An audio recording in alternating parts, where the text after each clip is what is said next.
আপনারা একটা প্রশ্ন লেখছেন যে কোন বক্তা নাকি কইছে হুজুর সাল্লাল্লাহু আলাইহি ওয়াসাল্লামের মা বাবা জাহান্নামে যাবেন।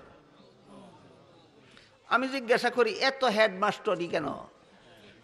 হুজুর ইসলামের মা বাবা কোথায় যাবেন ওইটা নিয়ে তুমি হেডমাস্টারি করতেছো, তুমি কই যাইবা খবর আসেনি?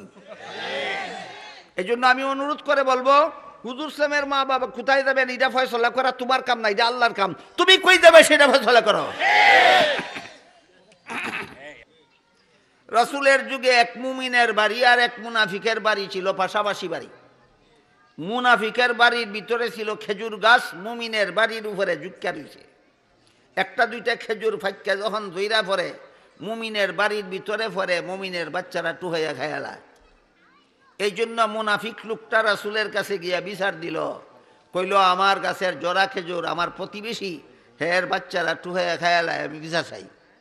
আল্লাহর রাসূল সাল্লাল্লাহু আলাইহি ওয়াসাল্লাম তখন তারে বুঝাইলেন, দেখো গাছের খেজুর সবগুলি একদিনে ফাঁকে না। আপনারা কি জানো? গাছে যতগুলি খেজুর ধরে সবগুলি একদিন ফেঁকে জায়গা না, প্রথমে একটা দুইটা ফাঁকে। একটা দুইটা ফাঁকলেই বাকি সবগুলি কাটটা নিয়ে যায়, আর অপেক্ষা করণ লাগে না। গৃহস্থে বুঝে যে এখন কাটটা লাগানোর সময় হয়েছে। একটা দুইটা খেজুর ওই গাছে ফাঁকে আর জইরা পড়ে। এইরকম একটা দুইটা জইরা পড়া খেজুর খাইলেও পেটের খিদা যায় না, বাজারে নিলেও বিক্রি হয় না। আপনারা আশেপাশে সাপ মারার বাজার নেই? সাপ মারার বাজার তিনটা খেজুর বেচতে নিলে কোন ভাগলে কিনব? তিনটা খাজুর যদি কেউ সাপ মারা বাজার লইয়া যায় ব্যস্ত, কোন ভাগলে কিনব? তাহলে একটা দুইটা জরা খেজুর মহামূল্যবান না অতি তুচ্ছ? এই কথাটা বুঝাইয়া রাসূল তারে কইলেন যে তোর গাছের জইরা ফরা একটা দুইটা খেজুর খাইলেও পেটের খিদা যায় না, বাজারও নিলেও কাস্টমার পাওয়া যায় না। এত অল্প মূল্যের দুই চারটা খেজুরের দাবিটা তোর মুসলমান ভাইয়ের বাচ্চায় খাইছে, এই কারণে যদি তুই দাবিটা সাইডা দেস, তাইলে আল্লাহ পরকালে তোরে জান্নাতের ফল খাওয়াইয়া তুষ্ট করবে। হে জবাব দেয়, জান্নাতের ফল যতই মূল্যবান হোক না কেন সেটা হইল পরকালের জন্য বাকি। আর আমার গাছের একটা দুইটা জরা খেজুর যতই অল্প মূল্যের হোক না কেন এটা আমার নগদ।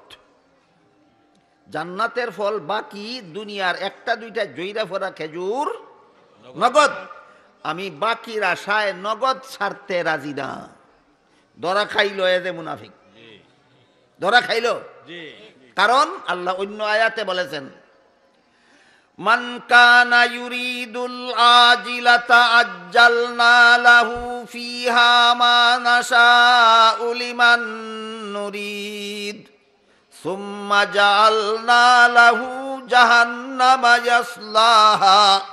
ইয়াসলাহা মাযমুমান মাদহুরা।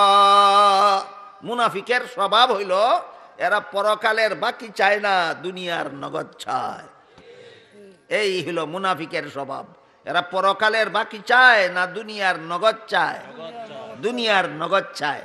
যখন এই মুনাফিকে কইল যে আপনি যে বুঝাইলেন আমাকে জান্নাতের ফল খাওয়াইয়া আল্লাহ আমারে তুষ্ট করবেন, দুনিয়ার দুই চারটা খেজুরের দাবি ছাইরা দিলে জান্নাতের ফল হইল বা আখেরাতের বাকি, আর দুই চারটা খেজুর আমার দুনিয়ার নগদ। আমি নগদ বাকির আশায় নগদ ছাড়তে রাজি না। বলা মাত্রই কি ধরা খাইল? মুনাফিক বইলা ধরা খাইল। এই ঘটনাকে কেন্দ্র করে আল্লাহ আয়াত নাজিল করে বলেন, ফাযাক্কির ইন নাফাআতিয যিকরা সায়াযাক্কারু মান ইয়াখশা ওয়া ইয়াতাজান্নাবুহাল আশকাল্লাযী ইয়াসলান নারাল কুবরা সুম্মা লা ইয়ামুতু ফিহা ওয়া লা ইয়াহইয়া। রাসূল তারে বুঝাইছিলেন, ওয়াজ করেছিলেন, নসিহত করেছিলেন। হ্যাঁ, মানছে না। ওয়াজ যদি একজনে ওয়াজ করলে যদি ওয়াজ গ্রহণ করে না, মানে না, আমল করে না, পালন করে না, তাইলে যিনি ওয়াজ করছিল সে কি করবে? আল্লাহ এই কথাটা শিক্ষা দিছেন, বলেন ফাযাক্কির। যদিও একটা লোকে আপনার ওয়াজ গ্রহণ করছে না, এই জন্য আপনি ওয়াজ বন্ধ করে দেবেন না, আপনি ওয়াজ করতে থাকুন। এখানে আল্লাহ শিক্ষা দিলেন যারা ওয়াজ করে এদের ওয়াজে যদি দেখা যায় এমন কিছু লোক পাওয়া যায় যারা ওয়াজ গ্রহণ করে না, এদের জন্য ওয়াজ বন্ধ করে দেওয়ার অনুমতি নাই। আল্লাহ বলেন ওয়াজ করতে থাকো। স্বয়ং রসুলের ওয়াজ ওই খেজুর গাছওয়ালা মুনাফিক গ্রহণ করছে না, এই জন্য বিরক্ত হইয়া রসুল যেন ওয়াজ বন্ধ কইরা না দেন, আল্লাহ রসুলকে নির্দেশ দিয়া বলেন একটা লোকে আপনার ওয়াজ গ্রহণ করছে না, এই জন্য ওয়াজ বন্ধ করবেন না, ওয়াজ করতে থাকুন। কারণ হলো একজনে গ্রহণ করছে না, আর একজনে গ্রহণ করবে। কি কারণ? একজনে গ্রহণ করছে না, আর একজনে গ্রহণ করবে। এই জন্য আল্লাহ রসুলকে নির্দেশ দিয়া বলেন ওয়াজ করতে থাকুন। ফাযাক্কির ইন নাফাতিয যিকরা সায়াযাক্কারু মান ইয়াখশা।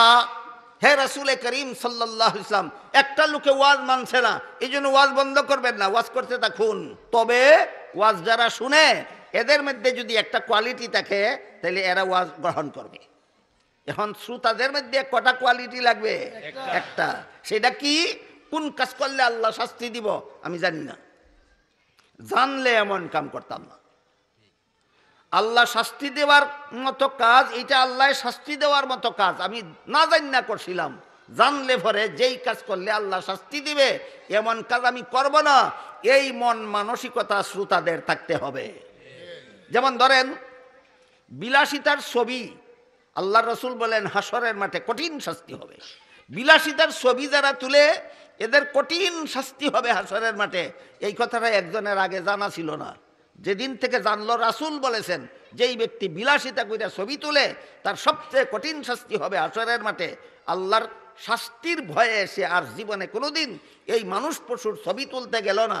তাহলে শ্রোতার কোয়ালিটিটা তার মধ্যে আছে, এই জন্য বালা ওয়াইজের ওয়াজে তার হেদায়েত হইছে।